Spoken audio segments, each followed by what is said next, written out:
10 after the hour 6 on the Mighty Metro FM. Thank you so much to the Touchdown.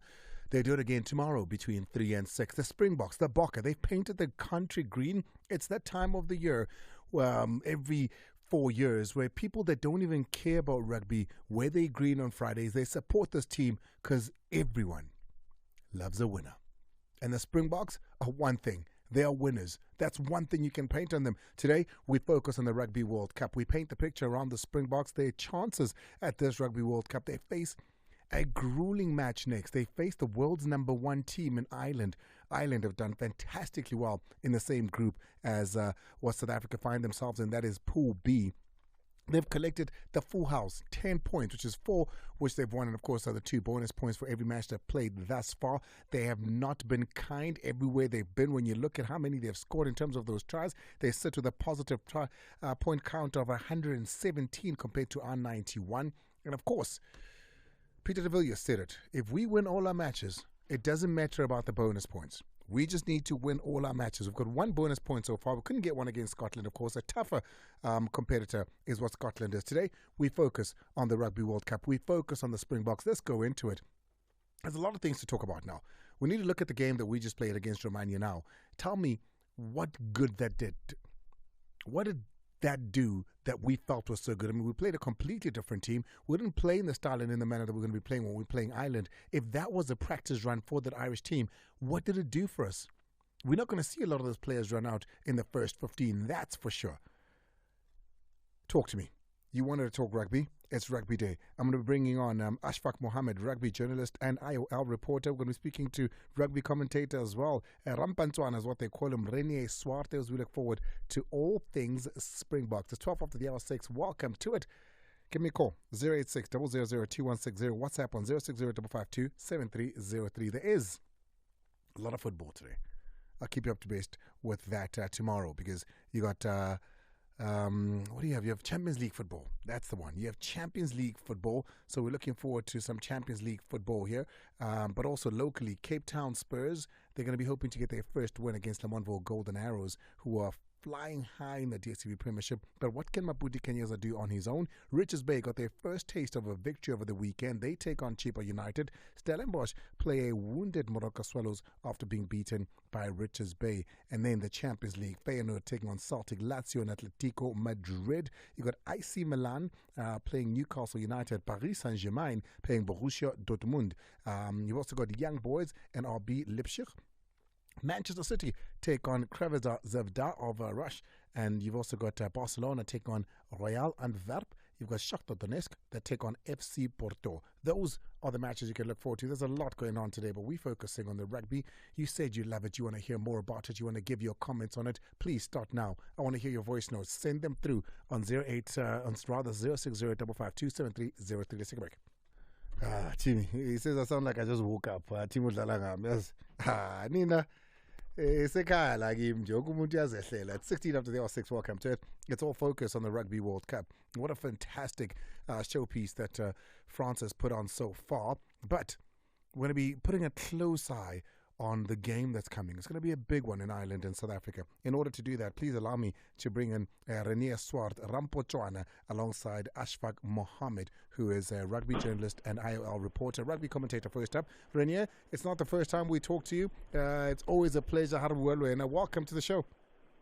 Thank you very much, and thanks for the opportunity to partake in the show on Metro FM. And of course, Ashfak Mohammed is a rugby journalist and IOL reporter. Ashfak, always a pleasure to have you. Hi, Andile. Thanks for having me. Well, first on, gentlemen, before we even get into the nitty-gritties and the focus on the Springboks and the Ireland match that's coming, what has been your overall, look into the World Cup thus far? Ireland and the first-tier countries doing what is expected of them. There has been, a couple of matches that you can look at. I mean, that Argentina, England, perhaps. You can look at the Fiji game, Australia, that you can say, hey, those matches one could look at and say, not expected results, maybe could have done better, but overall first-tier nations have been doing what first-tier nations do. The minnows have been minnowing. Anything that stuck out for you, Renier? Yes, I don't think there was any big surprise. The big surprise, obviously, was the Fiji-Australia game. And we expected more from Argentina. Argentina being in our All Tri-Nations, and that they really looked like a stronger team when they played Australia and England. Both of those games were a bit of a surprise, but as you say, there wasn't any surprises regarding the first-tier nations towards the smaller minnows, like we can call it.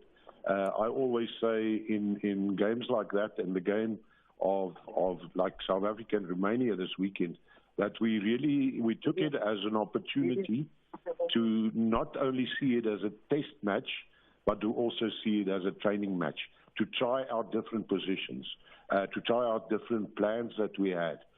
So yes, I think overall the Rugby World Cup hasn't gone into any different direction than what we thought it would at the moment. With that being said, the strong nations, have they shown exactly how strong they are? I mean, we've got New Zealand again, which in that first opener against France, many might say New Zealand aren't the New Zealand of old. They're not playing that dominant rugby. You know, they're not a threat anymore. That haka doesn't look like something that's going to threaten somebody to a frozen, freezing zone. They just don't have that impetus in them. And you saw it when, in Twickenham as well, 2 weekends before the Rugby World Cup started. What has been your session of New Zealand? Well, I think New Zealand is the team to watch. New Zealand, I don't think in the game against France had played the best rugby. They didn't play good rugby at all. But obviously when we were against them at Twickenham, and that had it was a very sore hiding that they actually got in that, and psychologically I think it worked against them. But we must be very careful of what New Zealand can do and what New Zealand, I think, will still do at the World Cup. It's a team that's a champion team. It's a team that has all the big names in it, and those people are really good in the positions that they play. We can't write off New Zealand because they lost against France, and they didn't really show anything. They couldn't show anything against Namibia, because that was like the South African-Romania game. It's something that they didn't really show something, except for that the defensive patterns did very well. You must remember in 2019, when Namibia played against them, at least Namibia scored one try against them. But in this game, they couldn't even. They were scoreless, like not scoreless, but because it was 71-3. Yeah. No tries scored. And that shows that the defensive patterns around the scrum in that areas, because Namibia at the stage were on their try line area a few times, but that defensive patterns are getting better and are good. So we must be very careful of New Zealand in just not taking them lightly if it so happens that we have to play them in the quarterfinal. That is true. A very big possibility that. Let's go now to Ashfak. Ashfak, you've been watching the rugby. You've been keeping intact with all this going on. Your thoughts so far? Yeah, for me, perhaps one of the bigger disappointments has been Japan. Considering the progress and making the quarterfinals the last time on home soil. I was there in Japan covering the Springboks at the 2019 World Cup, and it was amazing the atmosphere and the support that they had from their home supporters when Japan is not really considered like a big rugby country. So you thought they would have kicked on from there, but no, they really haven't produced the goods this time around. I think their coach, Jamie Joseph, perhaps held on to too many older players who sort of has been around a long time with him, and he's taken him to sort of the final World Cup instead of refreshing. We in contrast to Springboks, yes, the core of the 2019 team is still there, but Rassie Rasmus and Jacques Nina have introduced so many new faces and fresh talent that the world is not really sure of, and they're coming through for them. So, it's a fine balance between having experience and newcomers coming through, but you've got to mix it up as well in terms of your approach, and Japan has fallen short. Beaten by England 34-12 in Pool D, Japan. I mean, there's some good game there from, I think it's Matsushima, who had a rather decent match in that. You've also got Johnny Naikabula, who plays for the Japanese team, who's been, one of those that has been a spark in that team. Gentlemen, let's take a look at the Springboks now. The match that we just saw now. I had Peter de Villiers in studio with me for SABC Sport when we did that game. He looked at that 15, which of course was a largely talked about 15 with the 14 changes. Those would go on to change again when we'd sustained an injury just before the match started. And he thought to himself, if you're never going to play these guys in the way that you're going to play them, if you're never going to carry on against Ireland in this manner, why would you even make those 14 changes? Why not do what Ireland did in their first two matches? It didn't matter who they're playing. They wanted a continuation. They wanted to get some sort of momentum, so they went with their strongest team, even when they're playing teams like Romania. What were your thoughts on that, Ashfak? No, I think that was the right call to give the rest of the squad an opportunity. You know, this World Cup is so much more tightly contested, maybe perhaps 2 4 years ago. And I think that, you know, the rest of the squad may not get another opportunity, because if you look after Ireland, it's Tonga, and Tonga are a tough team to beat. You know, they've got a few All Blacks here, past All Blacks, and even a Wallaby. So they've got a much stronger team than in previous tournaments. So you can't really go in with a sort of second string side there as well. I think it's going to be a bit of a mix and match there. And even for the Ireland game, I think that there isn't a clear first choice Springbok side. There are a lot of positions still up for debate. We're going to find out not too long, at 7 o'clock, the Springbok team will be named for the Ireland game, and probably most of those who played against Scotland will start again. But for me, you know, there's a lot of debate around particularly the centre combination with Lucanio not being there.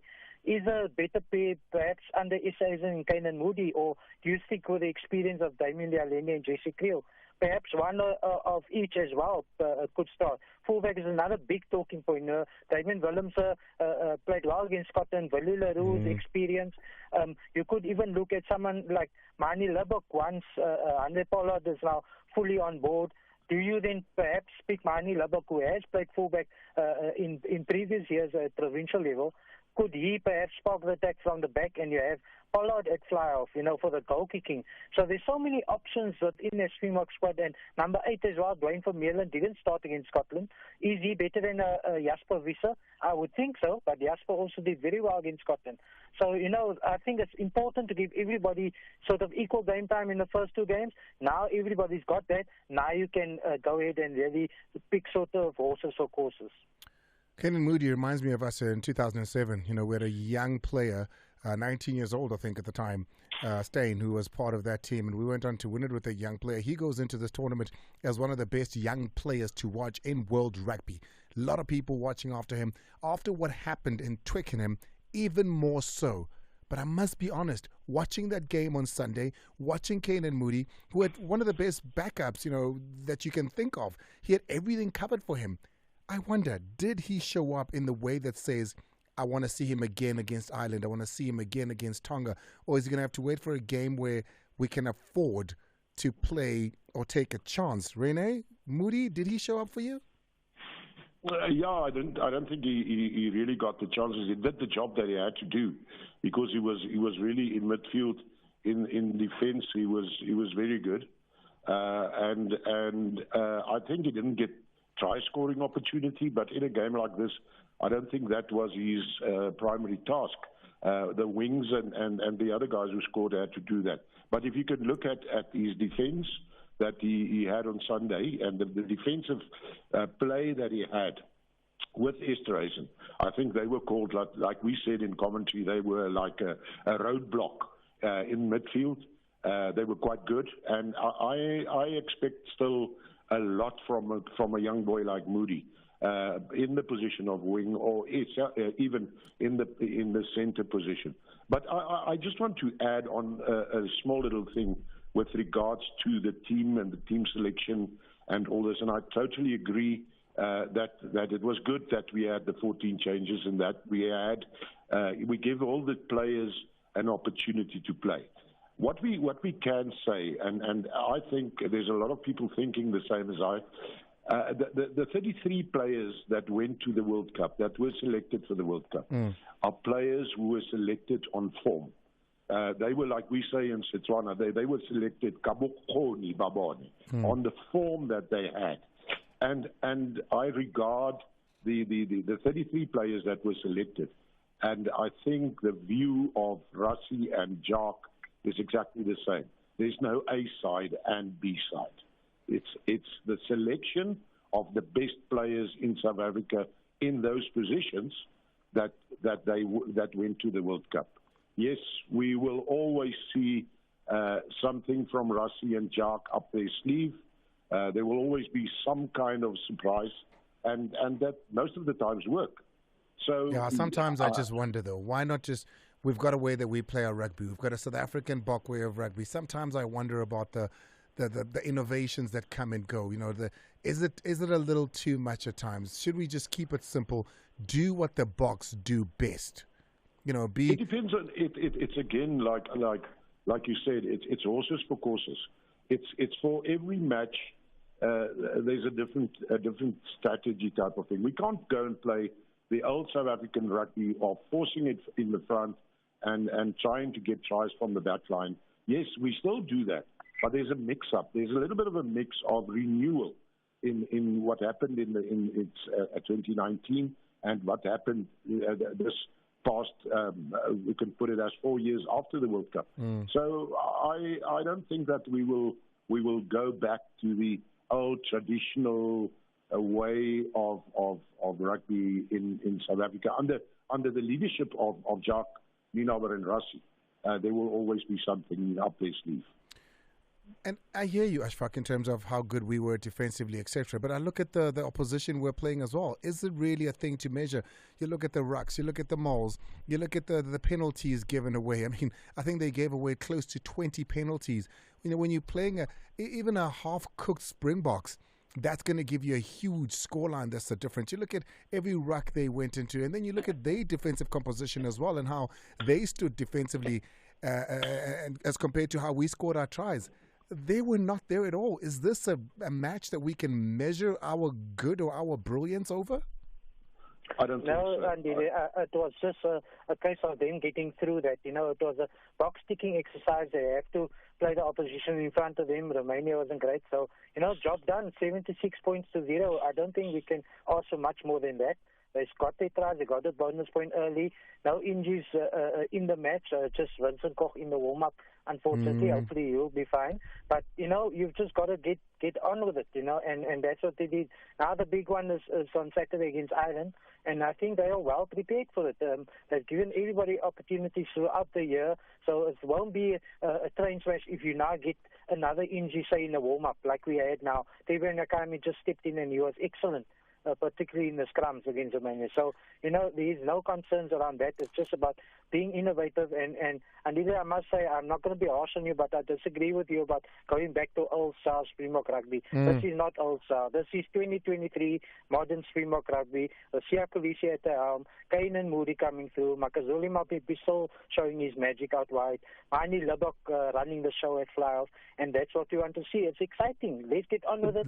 I love the lights from Russia again, taking us back to Bloemfontein circa 2005. You know, let's do it. Let's rattle the world. Let's show them how many different components we have. I think in disagreement we're agreeing, because that's what I'm talking about. I'm talking about that very same rugby that won us the World Cup in 2019 versus what we're seeing at the moment with, you know, players being played out of position everywhere just to try see what works. You know, why not take the best players for those positions at the time that you're calling up the squad? And another thing that I wanted to ask you about is the Mani Libbok one.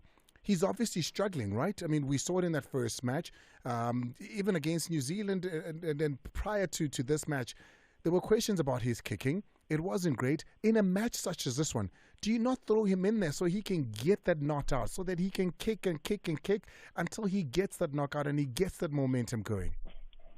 No, I think he needed a break. Because he's played almost every test match this season.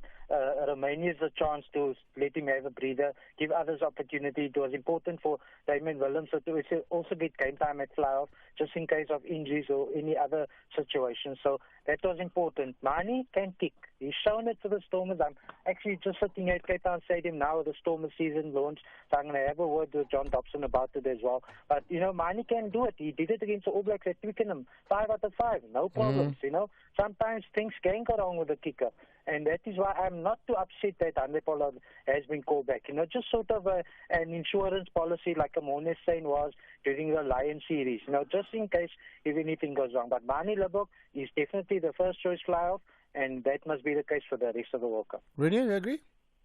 I totally agree with him. I can't agree with him more. And the main thing is, it didn't help. There was no game plan from South Africa to kick any penalties to goal in the match against Romania. We didn't kick anyone to goal in any case. The game plan was to put in tries. If we had a penalty that's kickable, we went for the corner with the driving mauls. So I think we would have wasted Mani in that, because he wouldn't have had the opportunity of kicking at poles, because it wasn't in our strategy. And what he says is absolutely true. Yes, the whole of South Africa had a concern about Mani's kickable or his kicks at goal, especially after the Wales match. But then with the New Zealand match, I know that Rassie and Jacques brought in a specialist that worked with Mani, and he did much better in the game against New Zealand. But again, that already sink in. I'm sure that they practiced him a lot on that specific angle that he has to get towards to strike the ball, because I think it works on the angle. You will see a lot of times kicking at goal, if he kicks from the left-hand side of the poles, he does better than kicking from the right-hand side, because he tends to type of hook it. And I think they worked a lot on that angle, and it was the right thing. Rest him in the match against Romania. It wasn't necessary, because he wouldn't have had the opportunity to kick except for those kicks that had to be conversions. So no, I am very happy with Mani. I think he's a brilliant fly-off. He thinks on his feet, and he wouldn't have won man of the match in the Scotland game if he wasn't that good. So I am happy with Mani, and I still think and I'm happy that Andre is there, because as we said, it's a question of having that insurance policy, that if things go wrong, they can bring in Pollard, and I think we'll see Pollard on the bench against Ireland. Well, let's get into the Pollard conversation. I mean, also, it must be noted that I absolutely enjoyed watching Andre yesterday's and over the weekend. I thought he was brilliant in his position as well. But let's move on. Eben Etzebeth is going to be fine. We're hearing he's ready to play this weekend. You've got Andre Pollard now, who's been called up. What is the game plan against Ireland? We know the kind of rugby the Irish are playing right now. We know that it's not going to be as easy as the last two games we've come across in terms of physicality as well. Ashfak, your thoughts? Yeah, look, Ireland are a very different challenge. They play this quick, fast-paced game, passing throughout. The forwards pass to each other, little short passes close to ruck. They try and avoid too many driving mauls and those kind of thing. They want to run you off your feet. So I think that will also help the Boks in terms of the defensive setup. The Boks love tackling.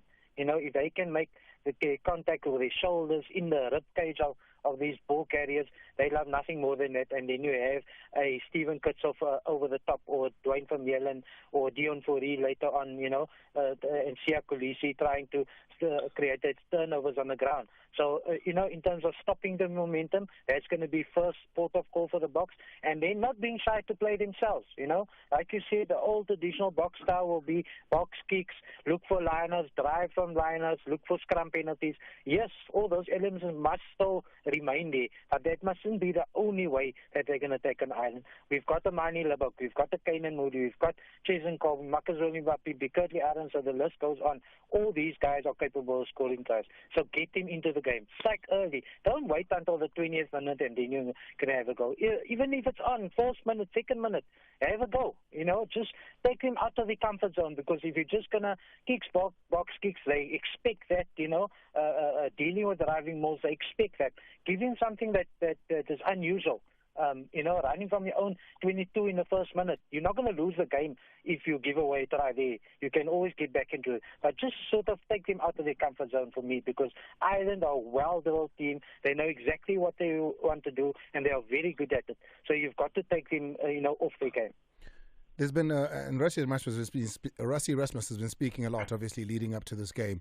And when you read into what he's saying, it looks like they're going to be considering going with that 7-1 bench split for this game here.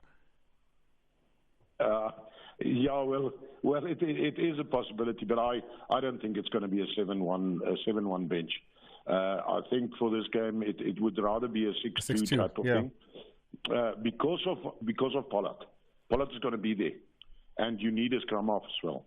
So I don't think, and if I say you need a scrum half, we need a replacement in like Williams, who is most probably the fastest player in the South African team.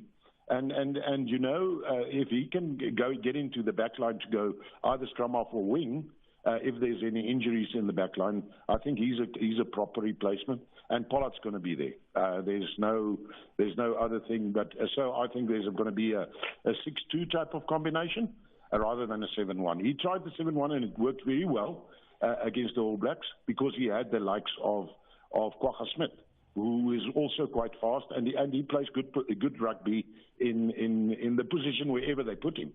So I think it's going to be a 6-2 combination rather. Ashfak? Yeah, look, that one, Andile was also necessitated by injury, on the day. So it wasn't sort of a planned thing, kind of. So we, the Boks have that weapon there and I think Rassie just threw, as you say in Afrikaans, a clip in the boss, just to see what the reaction is going to be, just try and get these people talking about the possibility. I mean, we'll find out in what now, just over 20 minutes? Just over 20 minutes, yeah. Yeah. So I agree with Renier. I mean, a 6-2 is the way to go. I'm not sure about Pollard, though. We'll see if he's in there because Rassie did say yesterday that he's not going to be involved against Ireland. But, things can change over 24 hours.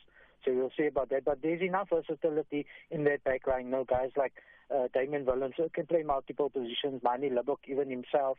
Willie Leroux can play different positions. Kainan Moody. So, there's more than enough cover for the back line. And it's one of the most little-spoken facts. I mean, watching Mapimpi get those 3 tries, watching him get a run again, somebody who's been struggling for form in the box side, somebody who's lost his place in that box starting 15, it was so good. I mean, it's one of those things where we all want to see Mapimpi win. He's such a great character. He's such a gentle giant. But to see him actually do well, that's got to give him, not only just the team, but all those around him some confidence as well. I wouldn't be surprised if he even stays in the starting lineup for the Ireland game.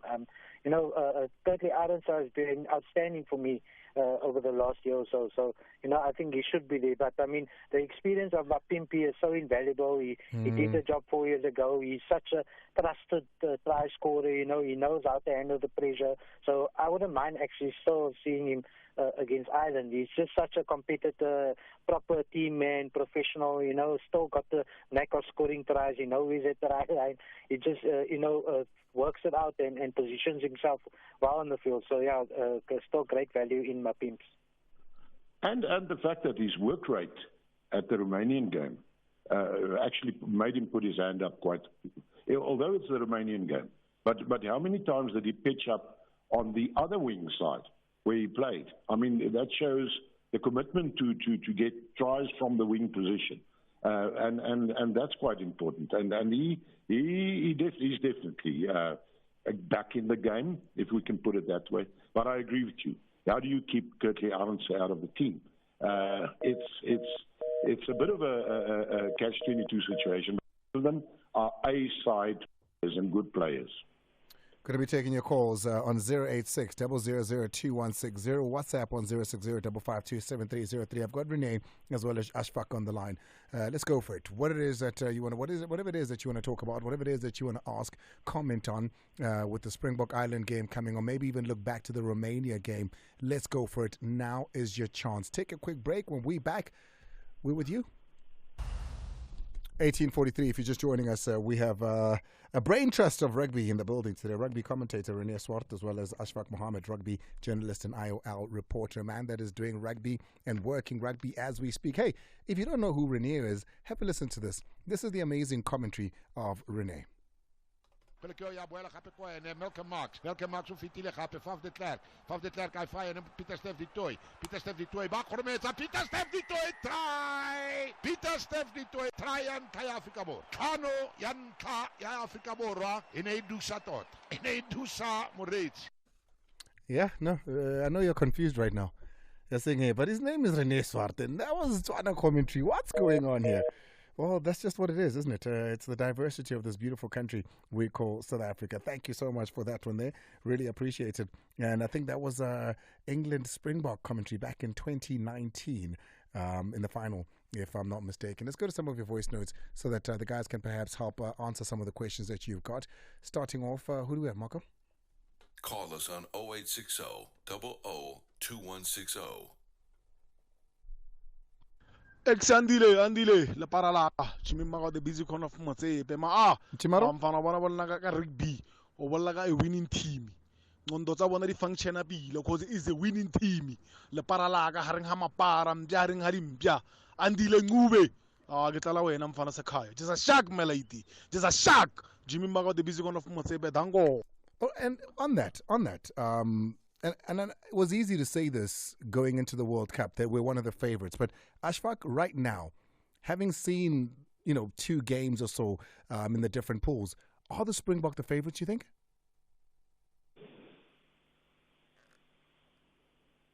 Ashfak, are you there? Oh, I think we've lost Ashfak. Renier, are you there? Yes, I'm here. Are you? I mean, having seen the pools, having seen the lead up to the World Cup games, I know we're number 2 at the moment, but do you think that the Springboks are still the favourites for this tournament? I think so. I think the Springboks are. It's not as big as what we thought it was in the beginning, but I still think that. When you say it's not as big, you think the margins. You think it's not going to be as easy. It's going to be a little bit tighter than what we expected. It can be a little bit tighter. My view is if we can get through the quarterfinals, because we know the quarterfinals doesn't matter which way it goes. Because either France and New Zealand. We're either playing New Zealand or we're playing France. The home team, or we're playing New Zealand. And it's not going to be easy. But once we get past the quarterfinal match, I don't think there's anybody who's going to stop New Zealand. I mean South Africa, sorry, not New Zealand. Anybody who's going to stop South Africa after we went through on the quarterfinal match. That's my view. And it's amazing. I think back at 2007 when we won the World Cup. Mm-hmm. Who says it couldn't be a final against between South Africa and Ireland again in the same pool? And I think there's big possibilities of that. Would be exciting, wouldn't it? So let's go to the next one. Good evening, Andile. Look, there isn't much you can learn from playing sides like Romania. I think it wasn't the best preparation for the Ireland game. But yeah, look, I'm glad the coach gave some of the players a run. Yeah, happy to hear that Ashfak will be back for the Ireland game. Yeah, it should be a good game. I think the Boks, can win this one. It's going to be a tough one, a very close one, I think. But yeah, we can win this one. And the quarterfinals, it doesn't matter who we play, whether it's the All Blacks or we play France. It really doesn't matter, Either way, we are on a collision course with both those sides. So yeah, all the best to the Boks. All right, thank you so much. I appreciate that. Yes, Ibn Yitzhak will be back. He'll be turning out for his 117th match. His 15th Rugby World Cup match is what we're going to be seeing him turn out on this coming weekend. Andile, how are you, my brother? Hey, good man. No, bengifuna ukukhomenta nje ngeNew Zealand. iNew Zealand ibukeka iqale kambi kodwa uma uyibuka kahle mayilokhu iqhubeka iwuthola umqiqo wayo izoba inkinga kakhulu kodwa ke ngiyawathemba ama-Springboks abafowethu mabengayibamba abafana nje amajita bayibambe njengoba beyibambile nje babambisane angiyiboni into engasivimba kodwa ke i-big test iyona le e-Ireland kodwa nje I trust our boys. Yeah, Shoma awubongani Mkhwanazi la Welby Dash East ko-13. Appreciate it. We have lost Ashfak Mohammed. Yeah, Ashfak, thank you so much as per usual for coming on. I'm going to take all those questions to Renier, but let's maybe get another 2 and then take it to him as is. Yeah, Andile, it's Mandela here in Deep Sloot. Andile, the only team I'm scared of in the World Cup is the All Blacks. I think they are old enemies. If they see us in front of their eyes, Ireland and France, they're playing good rugby. Ireland, number 1 in the world. France playing in front of their fans, but they have never won the World Cup. They don't know what it takes. If England was in good form, I would have said I'm scared of England, but then they are not in good form. Just in 2019, when we won the World Cup, I think we were lucky because New Zealand was playing England, and they had one difficult semi-final. And if New Zealand won there, I think it was going to be very difficult for us to win that World Cup. I mean, Renier, New Zealand is always going to bring fear. It's a historical fear, especially against South Africa. But, I mean, this is the only other team that has given us that much competition. They've won it back-to-back, which has never been done. They've won it 3 times just as us. But I wonder, is the fear of New Zealand from South Africans a historic fear? When you look at what we did in Twickenham, when you look at their first game against France, I would think with the top 14 being what it is and France being at home, that's surely the team you don't want to meet in the quarterfinals. No, I really think so. I don't think that we want to meet France in the quarterfinal. I think that, as you say, it's very historic, the thing between the All Blacks and South Africa, but we've got a psychological advantage that happened at Twickenham. The game at Twickenham, winning in the margin that we won and winning in the way that we won the game, I think lifted the spirit of all the players in the team and believing in themselves that New Zealand is the side that we can beat. You must remember, we just not a few weeks before that, we were thrashed in New Zealand in the game there. Yes, there's a lot of excuses in saying most of the players didn't have play time, and there was a lot of things that didn't go well on that day. But still, we with the Conan Moody's of this world did very well against them, and we really, as you say, it's a historic thing, but we've got a psychological advantage now above New Zealand, and I'd rather play New Zealand in the quarters than playing France if it comes to that. I'll tell you what, I've got Mpo here who says, guys, this Ireland game is not a must-win. We can still lose this and go on, and that's true. We can lose this and go on, but that's with the assumption as well, that we leave the matters to Ireland to beat Scotland, and then we have to look at numbers, blah, blah, blah. When we want it in our own hands, we win all the matches. No, I think I don't think that we will. It can be like that if we lose against Ireland, that we will still be able to go through, because I don't think Scotland has the guns in it to beat Ireland. That will be the game then to determine who's coming. But we don't know what position. kind of Ireland team is going to come out against Scotland after they've beat South Africa and almost guaranteed their spot. It's just such a huge gamble, is it not? Yeah, it is a kind of positions gamble, but I personally don't think that South Africa is up to that. I think South Africa wants to win their pool, and so that we play the second team, which will most probably be New Zealand, in the quarterfinals. I think that's what we're gunning for. That's how we are. The outlook of the South African management and team, I think that is what they want to do. We're going to keep Renier on the line. Renier, thank you so much for being a part of the show. We're going to be taking your calls. I see you, Bonani West, Puti, as well as Olisa. But firstly, remember that we've got a little bit of a bill to pay.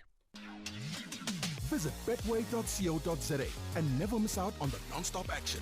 Get way more with Betway.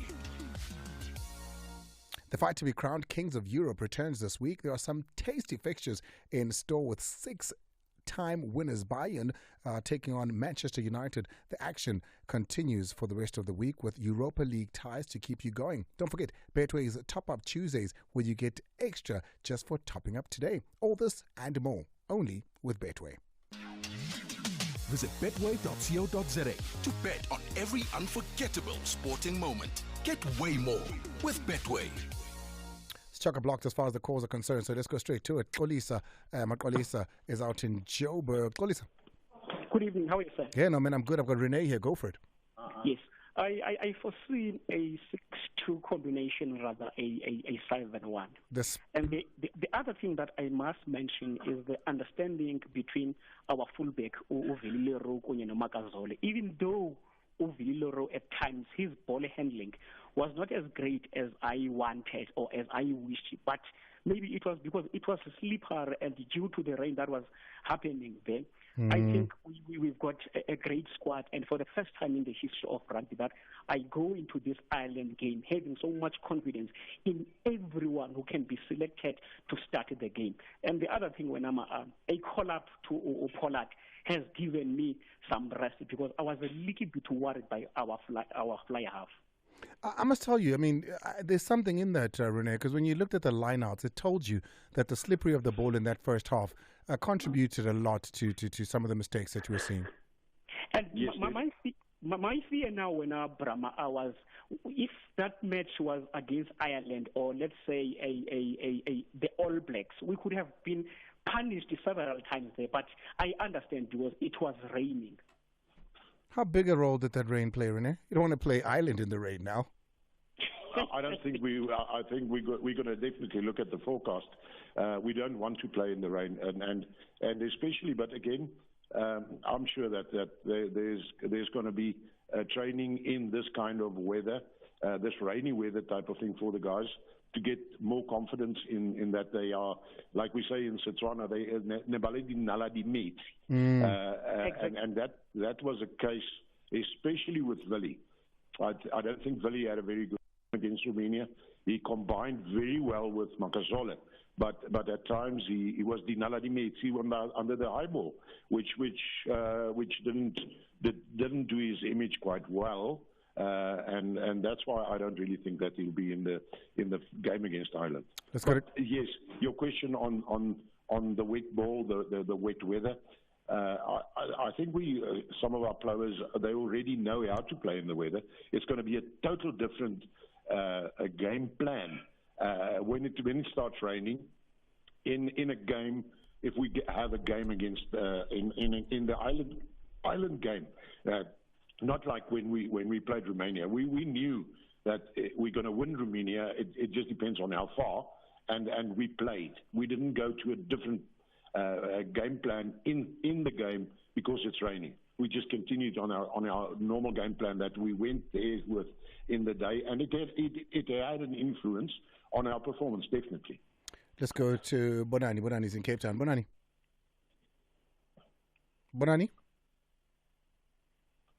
Bonani, you there? All right, Bonani seems perhaps to be listening on the radio and not holding his phone to his ear. So we're going to move on now to, who do we have? Puti. Puti Ngwepe is all the way in PLK. Puti. Hey, man, go for it. I just want to take the one for Mani Libok for the fly half. Go for it. So I think Poli must be on the bench, and we must start with Mani Libok, because I think the performance of the first game was great and a good vision. He has a good vision and a very good rugby player. And my highlight for him on the first game was that Sheikh Kuwani no-look kick pass, man. Oh, it was so good.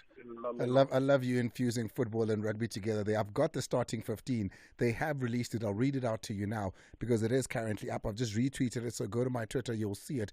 Let's go to Cici very quickly. Cici is out in Mpumalanga. Cici. Hi, Andile. How are you? Hey, I'm very good, man. Talk to me, the box. Good. First-time caller here. Hey, we've got a first-time caller. Don't make it your last. Talk to me, Sissy. Just a comment on Saturday's upcoming game.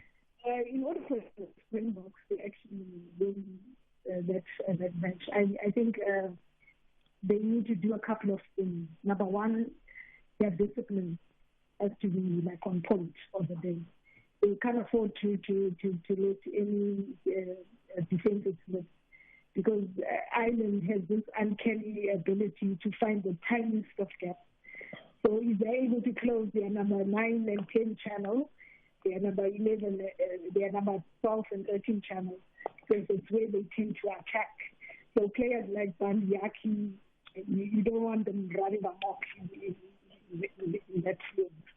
And then also what they also need to do is starve them of the ball, because if you give them the ball, when Ireland starts, they're like a machine. If you watch them play, it's like this, well-oiled machine that, attack, defense, and passing the ball, the phases, going through the different phases. So it becomes difficult to stop. So Sisi, I can't wait to get your call next week, Tuesday, after the game. Thank you so much, and don't make it be your last. Renier, before I let you go, have you been able to see the 15 plus the replacements? As yet. Well, let me give it to you. Stephen Kitchoff, Bongin Bonambi, Frans Malhaber, Eben Yetzebeth, Franco Mostert, you've got Sia Kolisi, Peter Steph Detroit at 7, Jasper Wiese, you've got Faf de Klerk, and Manny Liebach, Chasden Kobe, Damien Dialende, Jesse Creel, Kurt Liarense, Damian Willems saying the 15. And replacements, there's your questions answered. I must be very honest, I rushed to the bench first here. I went straight to the replacements. You got Dean Fourie, Oxenchair, Trevor Nyakane, you got John Klein, you got Snyman, you got Marco van Staden, you got Kwacha Smith, and Kobus Renach. 7-1. I told you. I don't want to say so, but I told you. Yeah, well, it's true. I'm happy for Kobus Renach. I'm actually, that's why I mentioned Kwacha Smith. Yeah. He could stand in any position in the back line. But one thing I just wanted to mention, which I forgot totally, and Sisi spoke about the discipline. It was easy for South Africa to bully Romania, and through that you could get cards by bullying. And if you look at that match, there were no cards in the whole match. That shows that there were big, very good discipline. Because in most of the matches that we've seen at the World Cup, we've seen cards already because of ill discipline, and this was very good for the South African side. Or even a warning, for that matter, in the match against Romania. I appreciate it. Unfortunately, Renier, that's all the time we have. Thank you so much. I really appreciate all of those. You guys said you wanted rugby, and you really showed up for it. From myself and my entire team, the lights, camera, action crew, Timmy, Ola Paracho, Pela, that's all me.